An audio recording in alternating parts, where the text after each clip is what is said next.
खासदार प्रणिती शिंदेंनी जयकुमार गोरेंनी केलेल्या टीकेवर पलटवार केला। काही लोकांच्या डोक्यात सत्ता गेली आहे अशा शब्दात प्रणिती शिंदेंनी पलटवार केलाय। पालकमंत्री जयकुमार गोरे यांनी प्रणिती शिंदेंवर टीका केली आहे। 2 कदम पीछे नहीं हटे 50 कदम नीचे गिरे तो भी टांग ऊपर अशा शब्दात जयकुमार गोरेंनी टीका केली होती। त्यावर आता प्रणिती शिंदेंनी देखील पलटवार केलाय। वो 2 कदम पीछे नहीं हटे, 2 कदम पीछे नहीं हटे, 50 कदम नीचे गिरे पर गिरे तो भी टांग ऊपर। काही खूप मोठ्या पॉलिटिशियन आहेत, दिल्लीच्या राजकारणामध्ये आहेत, राहुल गांधीच्या जवळ आहेत, तिथला अभ्यास खूप चांगला आहे आणि अशी एक नेता शहराला मिळाल्या की जे दिल्लीत बसून शहरातलं काम करतात, शहराच्या सगळ्या व्यवस्थेवर लक्ष ठेवतात। त्यामुळे एवढी दूरदृष्टी असलेल्या नेत्या या शहराला मिळाल्याचा आनंद आहे। खरं तर मी जास्त लक्ष ते जे बोलतात त्याच्याकडे देत नाही आणि ते पत्र जे मी लिहिलेलं ते मी माझ्या काँग्रेसच्या लोकांसाठी आणि कार्यकर्त्यांसाठी लिहिलेलं। आता त्यांनी ते कोणत्या अनुषंगाने वाचलं की ते मूळ काँग्रेसचेच होते म्हणून कदाचित त्यांनी ते पत्र वाचलं असावं आणि ते संधी साधू आहेत, ते तिथे बीजेपीमध्ये गेले कारण का तिकडे जास्त आमिष बीजेपीने दाखवला। पण ते मूळ मी काँग्रेसच्या माझ्या सगळ्या लोकांना कार्यकर्त्यांना जे उमेदवार लढले त्यांच्यासाठी ते पत्र होतं। तर राज्यात महायुती सत्तेत असली तरी मावळ तालुक्यात मात्र महायुतीला जोरदार तडे गेलेत। विधानसभा निवडणुकीपासून सुरू झालेला संघर्ष आता थेट जिल्हा परिषद आणि पंचायत समिती निवडणुकीपर्यंत पोहोचला। भाजपचे माजी राज्यमंत्री बाळा भेगडे यांनी मावळात भाजप प्रत्येक निवडणूक स्वबळावर लढवणार असा ठाम निर्धार जाहीर करत जिल्हा परिषद आणि पंचायत समितीचे उमेदवार जाहीर केले। मात्र दुसरीकडे मावळचे राष्ट्रवादी काँग्रेसचे आमदार सुनील शेळके यांनी युतीचा प्रस्ताव असल्याचा दावा करत चर्चा सुरू असल्याचं सांगितलं।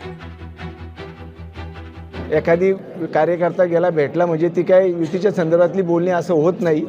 आम्ही आमचं स्वतंत्र पक्षाच्या कार्ड कमिटीमध्ये निर्णय घेतला आहे की आम्ही स्वतंत्र या ठिकाणी लढणार आहोत। राष्ट्रवादी काँग्रेस पक्षाशी आम्ही मावळ तालुक्याच्या निवडणुकीत कुठली युती करणार नाही। मागच्या वेळेस आमदारांनी देखील सांगितलं नगरपालिकेच्या निवडणुकीच्या निकालानंतर की आम्ही युती करून चूक केली, आम्ही स्वतंत्र लढणार आहोत। या त्यांच्या वक्तव्याचं मी त्यांना आठवण करून देतो। बाळा भाऊ भेगडेंना कोण विचारतो भारतीय जनता पक्षात?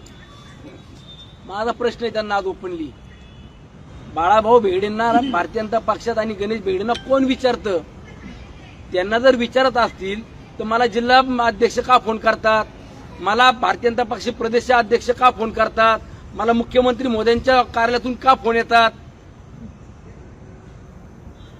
देवेंद्र फडणवीस साहेबांकडे तुम्ही पण येता, मी पण जात असतो, बघू कोणाला किती किंमत आहे। मग जिथं आघाडी होऊ शकते तिथं आघाडी करू प्रणिती शिंदे असं म्हणतात। झेडपी निवडणुकीवर प्रणिती शिंदेंनी हे वक्तव्य केलंय। ग्रामीण भागात भाजप विरोधात प्रचंड रोष असल्याचं देखील प्रणिती शिंदे म्हणाले।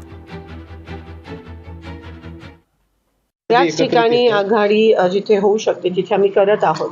तालुका लेवलला तो निर्णय घ्यायचा असतो, तालुका पण नाही पॅनल वाईज पण तो निर्णय काही ठिकाणी आम्हाला घ्यावा लागतोय आणि एकमेव काँग्रेसच टक्कर देते आणि आम्ही लढणार। कितीही त्यांनी सामदाम दंड वापरला, पैशाचा वापर, ईव्हीएमचा वापर, तरी आम्ही एकमेव त्यांच्या विरोधात लढतोय आणि ही तत्वाची लढाई आहे, ही विचारसरणीची लढाई आहे, ही गोरगरिबांवर होणाऱ्या अन्यायाची लढाई, ती आम्ही लढणारच, आम्ही कमी नाही पडणार।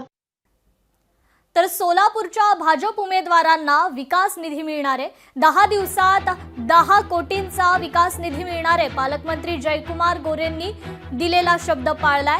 पालकमंत्री जयकुमार गोरे यांनी सोलापूर महानगरपालिकेत सर्वाधिक मतांनी निवडून येणाऱ्या भाजप उमेदवाराला 10 कोटी रुपयांचा विकास निधी देण्याचं आश्वासन दिलं होतं। त्यानुसार त्यांनी शब्द पाळला असून 10 दिवसात उमेदवारांना 10 कोटींचा विकास निधी देण्यात येणार आहे असं सांगितलंय। आहे पण आज सांगतो गुले साहेब, कुठे गेले गुले साहेब? 10 कोटी रुपये 10 दिवसाच्या आत, 10 कोटी रुपये 10 दिवसाच्या आत त्या प्रभागासाठी जे तिथले नगरसेवक सांगतील ते काम आपण द्या। तो माझा शब्द होता, तो शब्दाची पूर्ती तातडीने आपण करा अशा पद्धतीची सूचना आहे। बाकीचा तर येणारच आहे। लोकशाही मराठी ऐका, पहा, जागरूक रहा।